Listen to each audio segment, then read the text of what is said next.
श्रीराम समर्थ श्रीराम.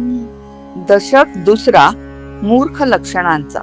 समास चौथा भक्ती निरूपण. Dashak 2 Signs of Fools.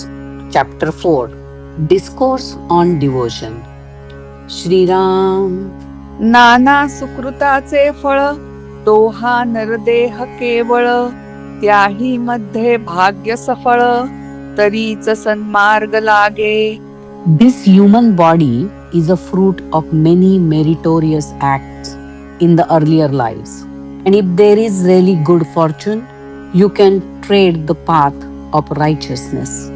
नरदेही विशेष ब्राह्मण त्याही वरी संध्या स्नान. सद्वासना भगवत भजन घडे पूर्व पुण्ये. To be born as a human is good fortune, and to perform regular religious daily prayers, to have good desire, to have devotion to God are the results of past merits.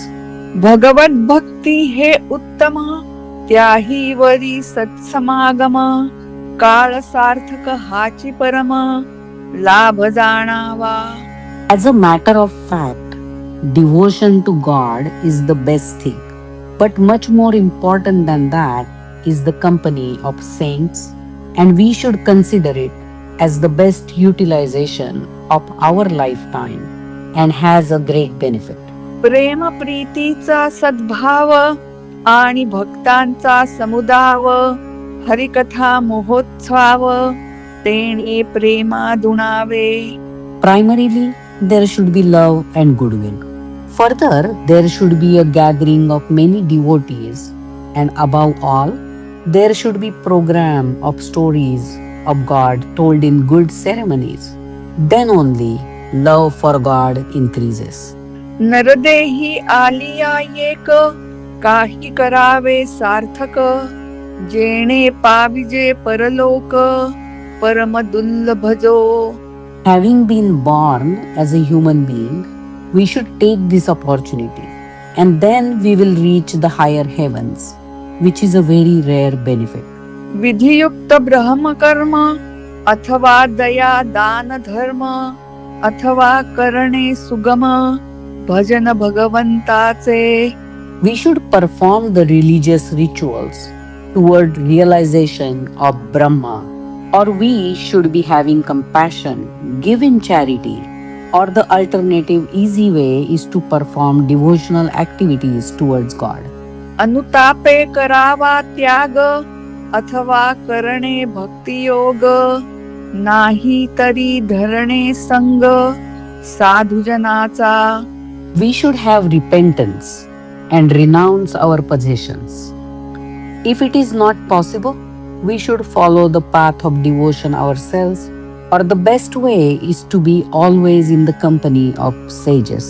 नाना शास्त्रे धांडोळावी अथवा तीर्थे तरी करावी.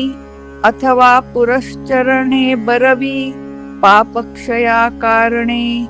In order to wipe out our sins, we should undertake repetition of mantras, or go through and learn various sciences to search the truth, or at least go to the sacred places of pilgrimage.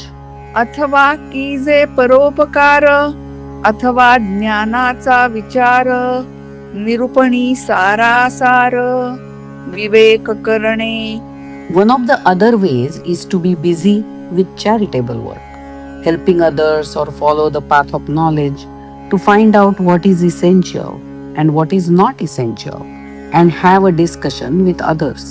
पाळावी वेदांची आज्ञा कर्मकांड उपासना. जेणे होईजे ज्ञाना अधिकार पात्र.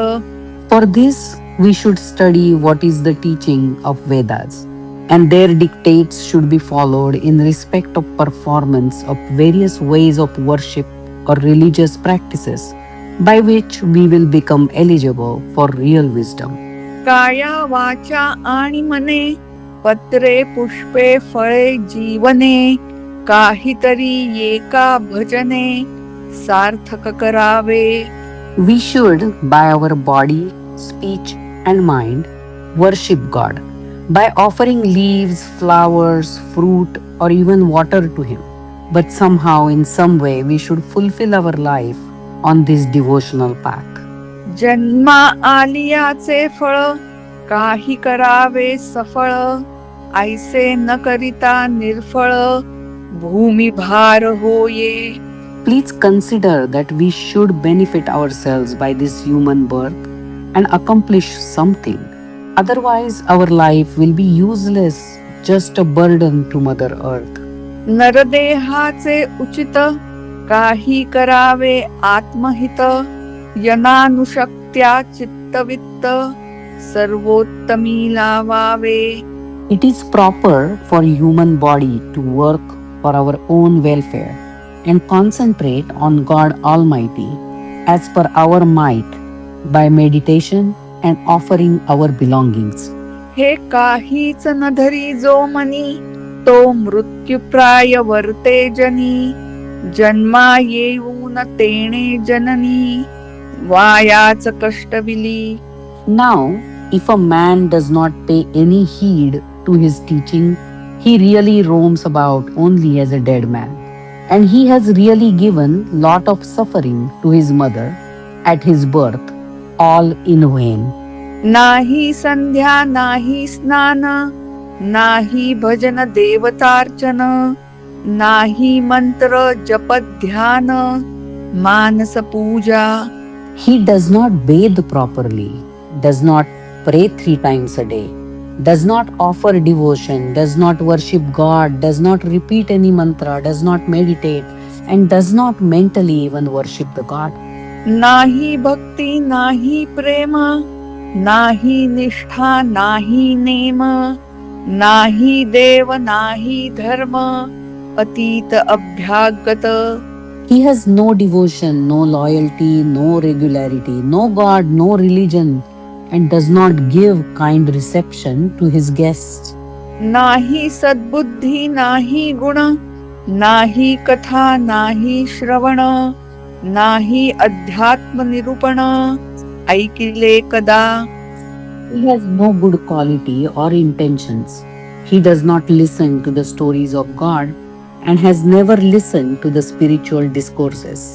नाही भल्यांची संगती, नाही शुद्ध चित्तवृत्ती, नाही कैवल्याची प्राप्ती, मिथ्यामध्ये. He has no company of good men. His attitude is not pure, and by false pride, he totally misses the achievement of freedom. नाही नीती नाही न्याये, नाही पुण्याचा उपाये, नाही परत्रीची सोये, युक्तायुक्त क्रिया. He has no morals, no sense of justice.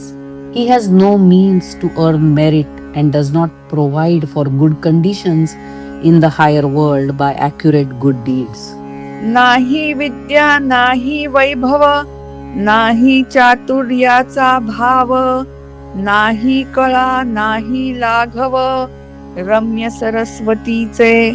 He has no wisdom, no riches, no cleverness, no art, and has no endowment of the goddess Saraswati, which endows fine sentiments.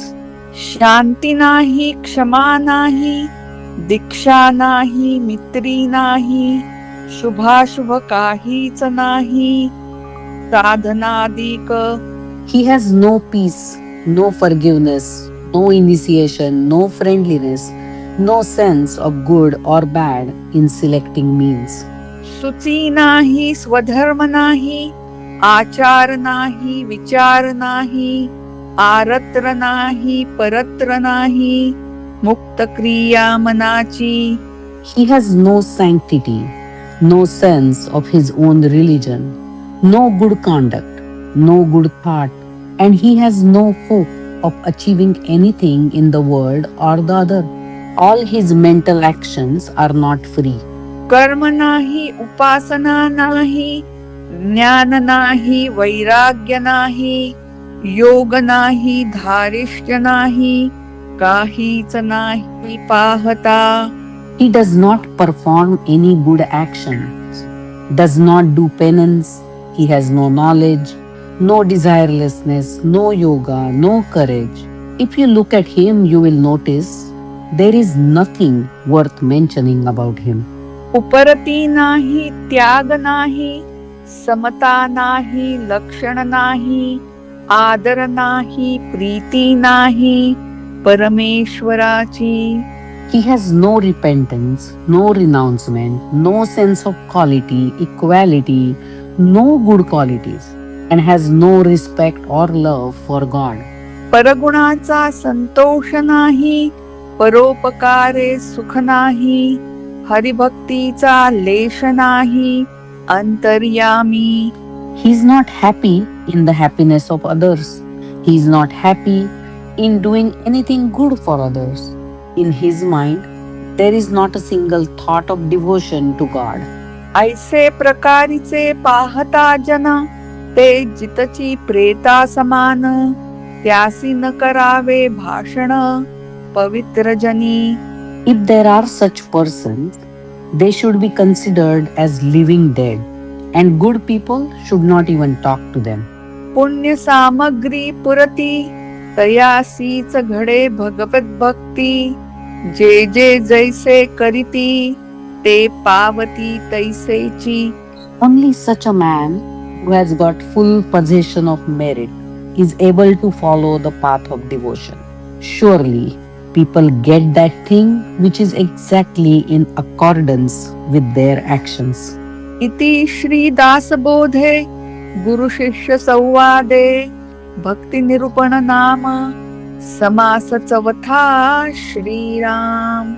Thus, in the second dashak of Dasbodh, in the dialogue between the Guru and the disciple, this fourth chapter by name Discourse on Devotion is completed here. Shri Ram, Samartha Shri Ram.